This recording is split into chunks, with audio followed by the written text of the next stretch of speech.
புழல் சிறையில் அடைக்கப்பட்டுள்ள பயங்கரவாத கைதிகளை சந்திக்க அதிகாரிகள் அனுமதி மறுத்ததால் உறவினர்கள் சிறை வாசலில் காத்திருப்பு போராட்டத்தில் ஈடுபட்டனர்.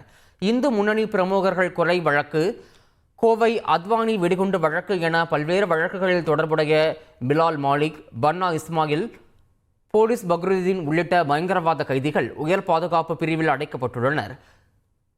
இவர்களை சந்திக்க அவர்களது குடும்பத்தினர் புழல் சிறைக்கு வந்திருந்தனர். அங்கு சிறைத்துறை அதிகாரிகள் அனுமதி மறுத்ததால் சிறை வாயிலில் காத்திருப்பு போராட்டத்தில் ஈடுபட்டனர்.